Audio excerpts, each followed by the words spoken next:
Hey, welcome back. It's been far too long since I put up a full-length video, but if you follow the channel, you know I've been through some wild goose chases because we've got a lot of thrillers parading around as horror films from 1972. So this one is great, first off, and secondly, it's, I think, pretty significant for a few reasons.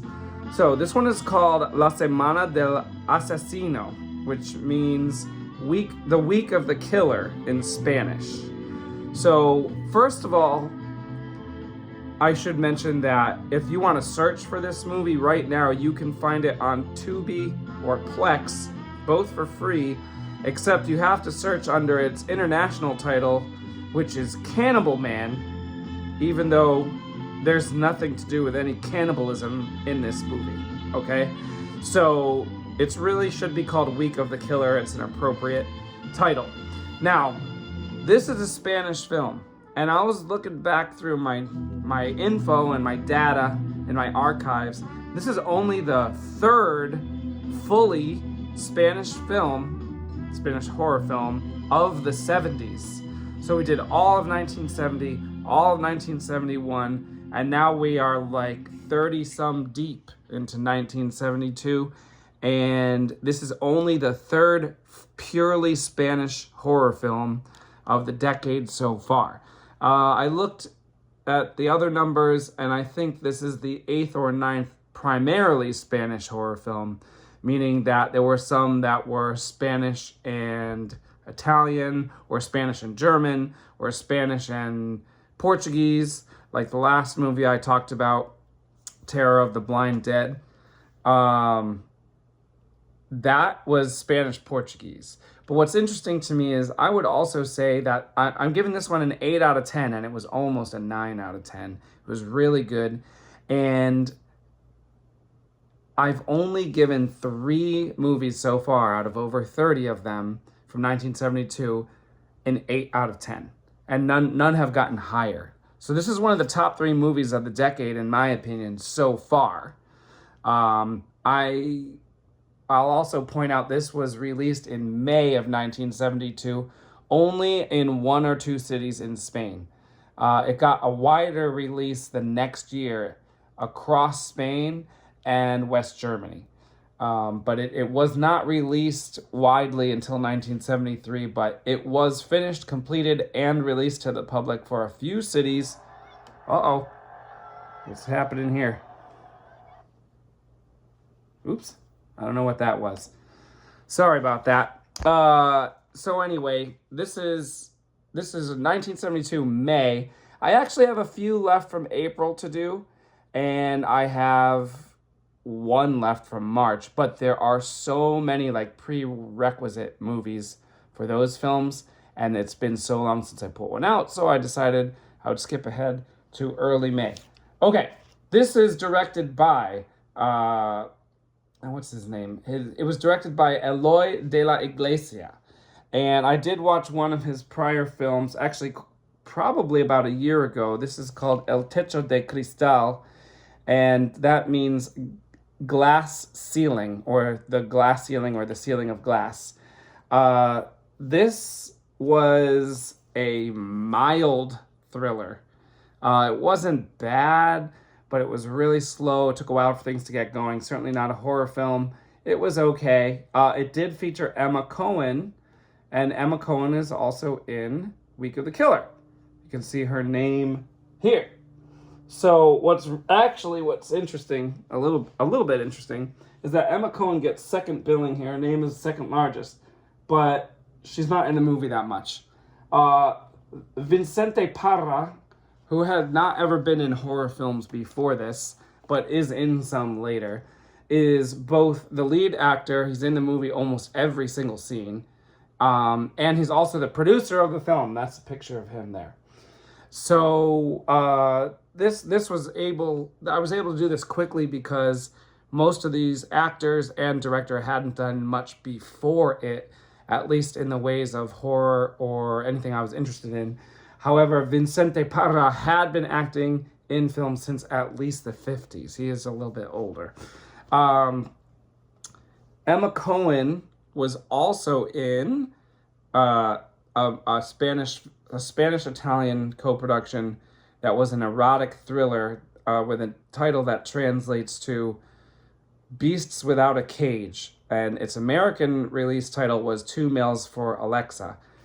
That one was okay. Cool premise. Basically, this man finds out that his much younger, hotter wife is cheating on him. And so one day when she's in his mansion with her lover, he locks them in and basically imprisons them in the mansion and then kills himself inside it. And then they have to like try and get out.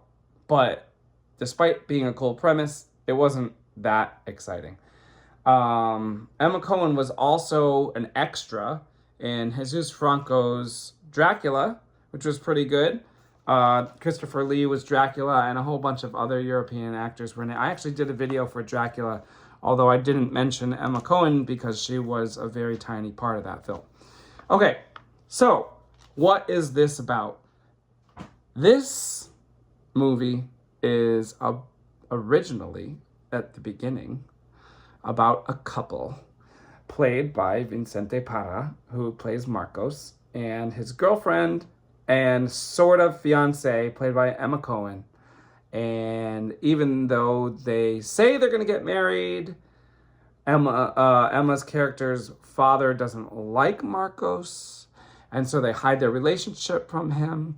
But this doesn't go that deep because one day they're coming home from a date in a taxi.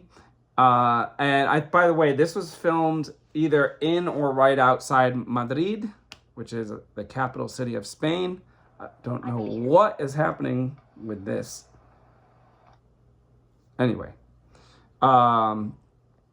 they get into an argument with the taxi cab driver, and the taxi cab driver then kicks them out of the taxi, and so they decide they're not going to pay, and then the taxi cab driver decides he's going to fight Marcos, and he hits Marcos, puts him on the ground.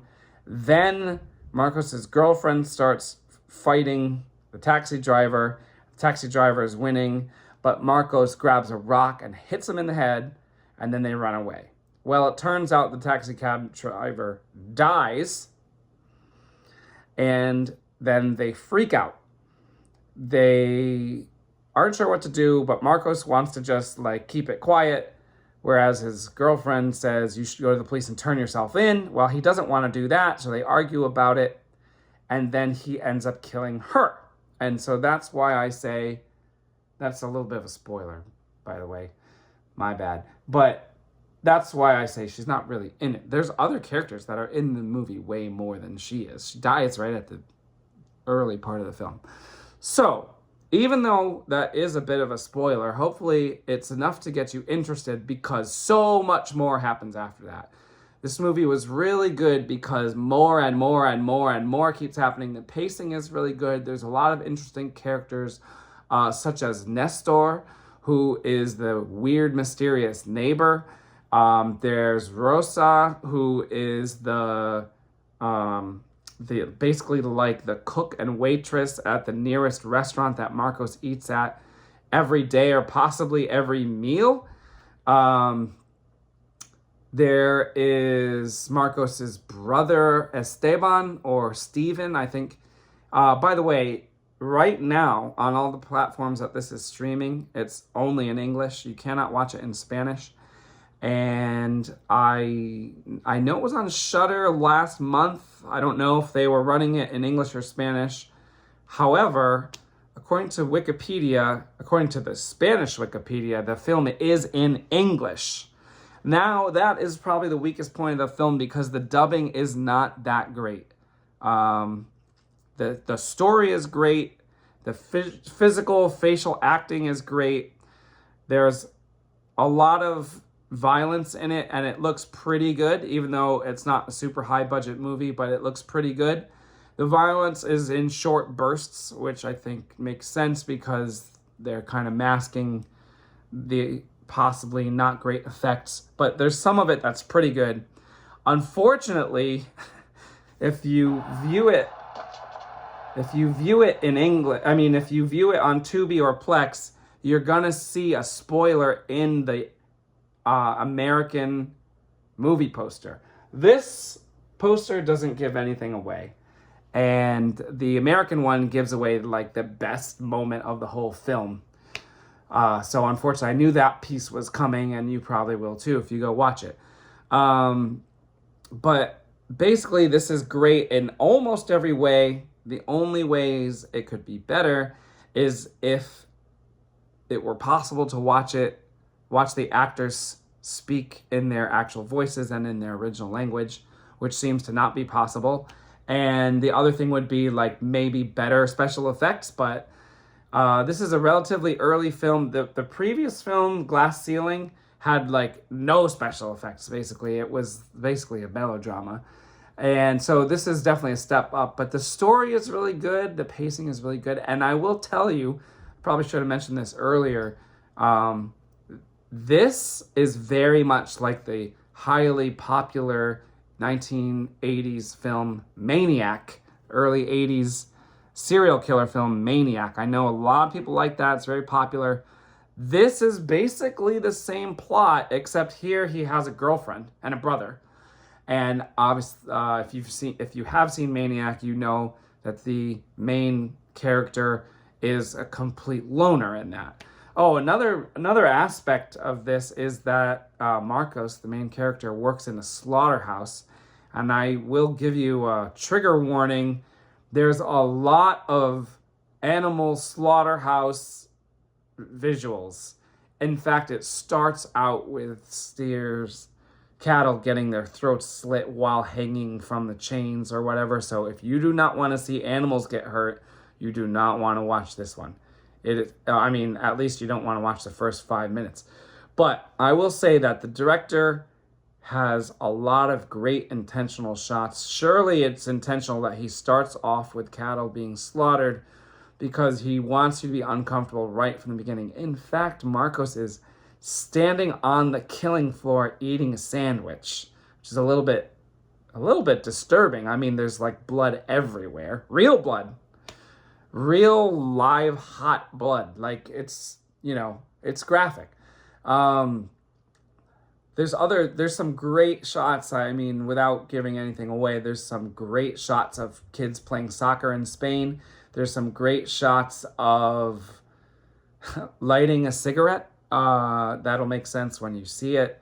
There's just like the neighbor is rich, and the way his apartment is designed is very artistic, and there's just a lot of good stuff. The opening sequence shows you like this either part of Madrid or suburb of Madrid. You see old buildings are getting demolished to create high rises in the movie, but that's not a major plot point, but it's part of it. And so you get to see that. You get to see these early 70s, brand new in the early 70s, high rises in Spain. There's also a subtle homosexual aspect to this film. I'm not going to say which characters, which I read got heavily censored out. I'm sure without the censorship in Spain at the time, there would have been a lot more of that. So it was pushing the envelope in that way. It was pushing the envelope in the way of violence for Spain. Like I said, this is only the 8th or 9th movie to even be partially Spanish. I should say primarily Spanish. And only the 3rd fully Spanish horror film of the 1970s. So it's significant. It's certainly a precursor to Maniac, if not a direct influence. It's possible that the creators of Maniac just ripped this movie off because no one in America had seen it. That's probably not accurate to say. I did see that in 1973, Hallmark released this. Not Hallmark like the cards, but if you didn't know, Hallmark is the distribution company that released Last House on the Left to American audiences. So that's a relatively small distribution company, but they gave us Last House on the Left, and the next year they gave us this. Or they gave Americans this, but it had already existed for a year. So anyway, this is at least a solid 8 out of 10, maybe even a 9 out of 10. This is near the beginning of the Spanish horror boom. Looking ahead, I saw a lot more Spanish horror films in 1972. So we're at the beginning of it. And between this and Terror of the Blind Dead, it's really strong. Not to mention the Spanish Wolfman films, which at this point we are 4 deep into those, and there's over a dozen of them. Those and Jesus Franco's films really get credit for starting the Spanish horror boom, but this is at the beginning.